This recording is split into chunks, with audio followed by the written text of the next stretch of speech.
ಕೊಳ್ಳೇಗಾಲ ತಾಲೂಕಿನ ತೆಳ್ಳನೂರು ಸರ್ಕಾರಿ ಪ್ರಾಥಮಿಕ ಶಾಲೆಯ ವಿದ್ಯಾರ್ಥಿಗಳು ಖೋ-ಖೋ ಪಂದ್ಯಾವಳಿಯಲ್ಲಿ ರಾಜ್ಯ ಮಟ್ಟಕ್ಕೆ ಆಯ್ಕೆಯಾಗಿದ್ದಾರೆ. ಚಾಮರಾಜನಗರ ಜಿಲ್ಲಾಡಳಿತ ಹಾಗೂ ಮಲೆಮಹದೇಶ್ವರ ಬೆಟ್ಟ ಅಭಿವೃದ್ಧಿ ಪ್ರಾಧಿಕಾರದ ಸಂಯುಕ್ತಾಶ್ರಯದಲ್ಲಿ ಮಲೆಮಹದೇಶ್ವರ ಬೆಟ್ಟದ ಸರ್ಕಾರಿ ಶಾಲೆ ಆವರಣದಲ್ಲಿ ನಡೆದ ಮೈಸೂರು ವಿಭಾಗೀಯ ಮಟ್ಟದ 14 ಮತ್ತು 17 ವರ್ಷದ ಬಾಲಕ ಬಾಲಕಿಯರ ಖೋ-ಖೋ ಪಂದ್ಯಾವಳಿಯಲ್ಲಿ ತೆಳ್ಳನೂರು ಶಾಲಾ ಮಕ್ಕಳು ಗೆಲುವನ್ನ ಸಾಧಿಸಿ ರಾಜ್ಯ ಮಟ್ಟಕ್ಕೆ ಆಯ್ಕೆಯಾಗಿದ್ದಾರೆ.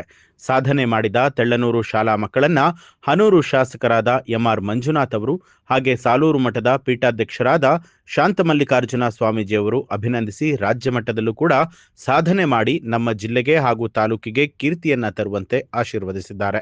ಇನ್ನು ಪಂದ್ಯಾವಳಿಯಲ್ಲಿ ವಿಜಯ ಸಾಧಿಸಿ ಸಾಧನೆ ಮಾಡಿದ ವಿದ್ಯಾರ್ಥಿಗಳಿಗೆ ಶಾಲೆಯ ಮುಖ್ಯ ಶಿಕ್ಷಕರು, ಎಸ್ಟಿಎಂಸಿ ಅಧ್ಯಕ್ಷರು, ಸದಸ್ಯರು ಅಭಿನಂದಿಸಿ ಪ್ರೋತ್ಸಾಹಿಸಿದ್ದಾರೆ.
ವಿಡಿಯೋ ಮಾಡ್ಕೊಡ್ತೀನಿ ಆಸೆ.